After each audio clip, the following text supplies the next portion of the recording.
This episode is really exciting to me, not only because we get to have it here at the Sanctuary Day Spa in Vaughan, but also because I get to be in front of three powerful women in our industry. These women are so influential and inspiring to me and what they've done for my career. We're going to get their perspective on many things, and it's going to be an exciting one. At the end of all this, we each get to have a massage. This one is a must.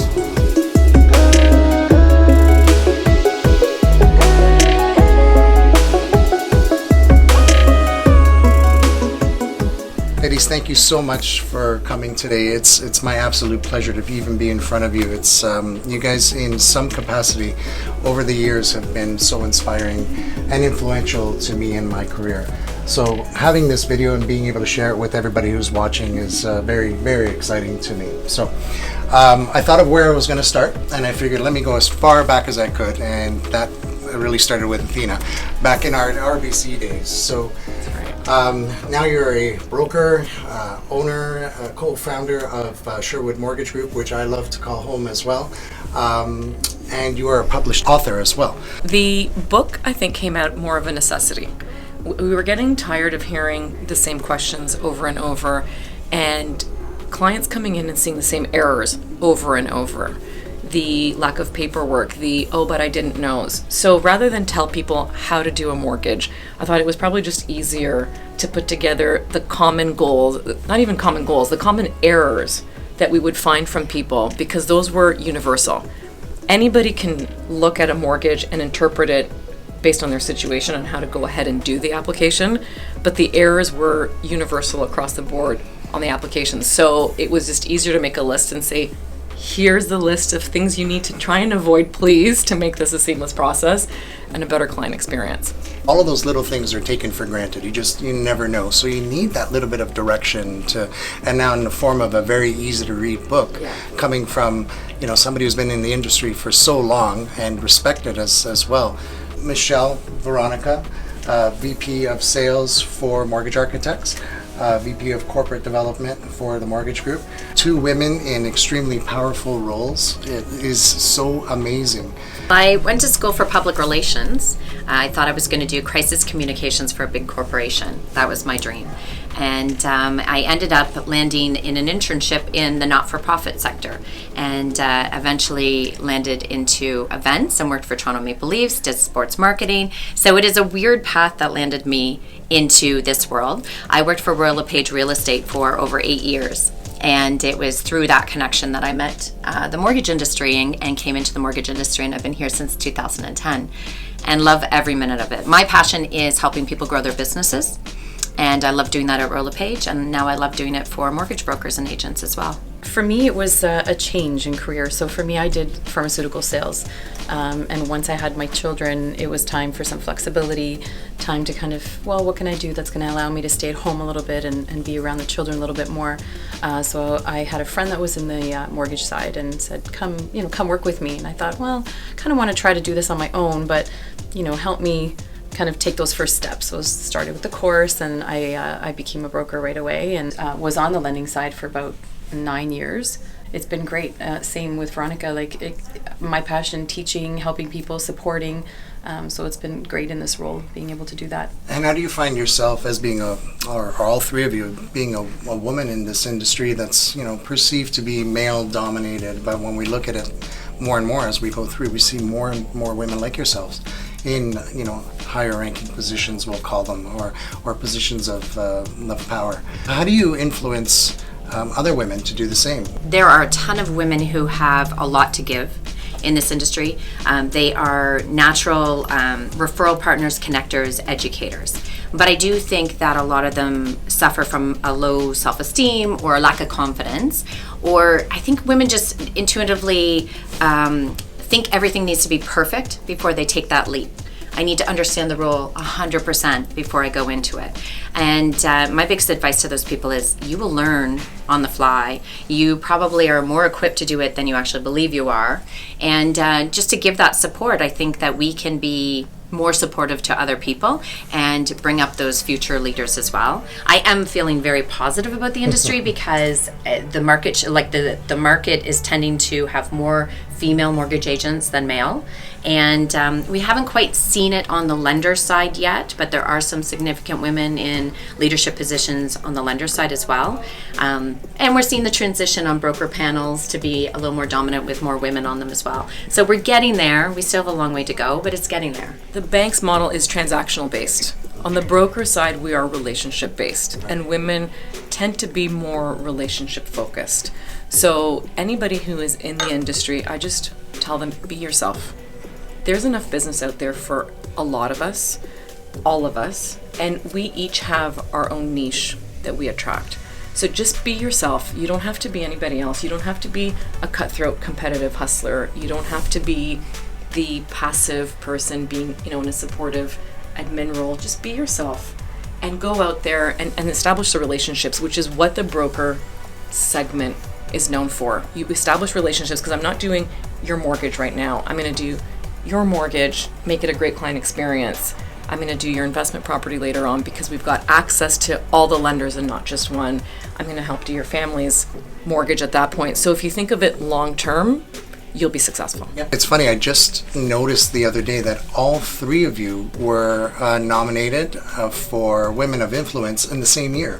What do you do on a day-to-day basis to continue to influence people and be that woman of influence?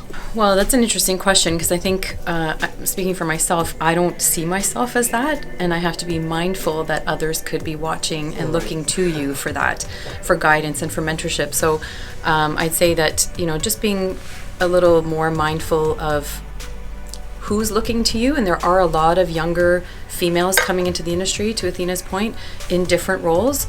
I particularly like to mentor one who I see as very similar to myself, being on the lender side. And I kind of try to encourage the same. Be yourself, but also don't be afraid. I think sometimes, we hold back because we get in our own heads as to either wanting to be perfect, or am I going to know enough, or am I going to be, strong enough to be able to do this. But there's a whole world that's supportive out there. There's associations that were created to support women, and just allowing them the platform and seeing them on different panels and encouraging that is kind of a good stepping stone for them. It's funny because I know that all three of you are humble, as I mentioned, and this is really what I wanted out of this, is a platform to get you guys in a room and just kind of share it, and let everybody else hear it as well. Because I think from a man's perspective as well, and I don't really mean this to be a man and woman thing, but the reality is that I think there should be more of a voice for women in our industry, and I'm a big believer in that. And this is the biggest reason why I'm doing this video, is to help get that voice out, and for people to really listen to what you guys are going through. Crap. Sorry. One of the things I want to expand upon is I feel a responsibility to give back, because I've been very fortunate. I've had some of the most incredible mentors in this industry. And, I don't mean to do the male-female thing, Right. but some of the women that just stepped forward without me even asking and said, I want to help you. And at first you're like, why do you want to help me? And you're shocked by it. So I find men very helpful if I ask them. Women sometimes just offer it up. There's women out there who look after us too, right? And so because I've been looked after, and because I've been able to have mentors, I feel like I need to give back as well. When I was preparing for this video, I asked a bunch of people what would be the question that you would want to have answered. I got a few, but it seemed like everybody was really concerned about, how am I going to qualify for my mortgage? What is your industry at a government level doing to change these rules of, whether it's default insurance or the qualifying rate or the amortization? And I think we're making some pretty good headway, but I really want to hear it from your perspective as well. I've been in this industry now for 22, 23 years. Started when you were 12. I started when I was like 5, yeah. And I've seen it, when I started, it was even tighter than what it is now. It was 25-year amortization. Only first-time buyers could do the 5, 10, 15% down. Self-employed was a kiss of death. You needed paperwork that big. We've come full circle. It loosened up, the gates opened, the floodgates opened, it got out of hand, and they've tightened back up again. So the only thing that I know in 22 years that I can say is nothing is consistent. So what are we doing to make it better? One can argue, how do we know it's going to be better? All we know is that you got to partner up with a professional who's going to guide you according to today's guidelines, not worry about what the future may or may not hold. We're in a global economy now, and so many different factors influence Canada's behavior. So I wish I had a crystal ball that could say, yes, it's going to get easier. No, it's not going to get easier. But there were times in Rocco, I'm sure you can attest to this, where it was 40-year amortizations, qualifying on variable prime minus 200, on, qualifying on nothing. And then when those mortgages came up for renewal, people were choking because the banks adjusted. Where are these qualifying rules going to go? I don't know.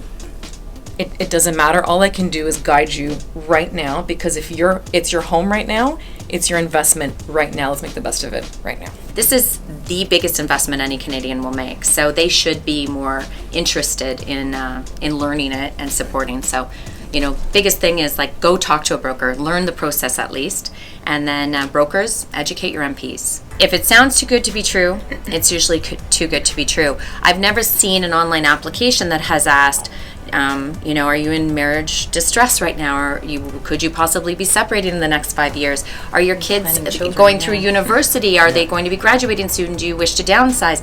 Are you about to embark on having children?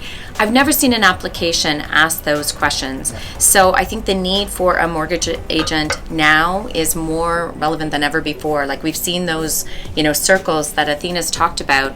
And you need a mortgage agent to represent you and tell your story so they can get the right product for you, the right mortgage for you, and look after you long term. Yeah. Because in 5 years, your life is going to look dramatically different than it does today. Whether you know it, whether you plan for it, or whether it's the reality. Yeah. So I think the biggest thing is to educate consumers that these speedy mortgages, I'm trying not to say the name, the speedy mortgages are not all they're meant to be. And even I've seen the banks start to market these. Right. Fill out our application online and in 30 seconds get the approval. Right. We all know that's not a true approval, so don't let a lot ride on it. But educate yourself on what that approval looks like, and is it in your best interest? And it's funny that you touched on that, because in my very first video, I said, I remember saying, I'm not going to get you an approval in 60 seconds. And do you really want the biggest financial decision of your life to be made in 60 seconds? I don't think so. So this episode, and I know it's probably going to be our longest one, because they're usually about 7 minutes long. But the information that's coming out of here today is really so valuable, and I know that the viewers are going to love it. They're going to watch it. And you being represented from all three of you makes the Lending Nest extremely proud. I know that I've surrounded myself with success, and I hope that I'm translating that success back into the industry with people like you. So I really thank you for all your time and effort today, and I hope you enjoy your massages. Thank you for caring enough to ask for a women's perspective. Absolutely. And it's been true to the nature of how you conduct yourself in business. Thank you. Because you're doing this education piece, you're doing exactly what we talked about. Yeah. You're building on your relationships. Right. You're looking after the long-term care of your customers by providing them with insights. You're not transactional based. Right. You are long-term relationship based, and Absolutely. For that, we thank you for choosing Sherwood as awesome. your home. Right on time. Right actually. on.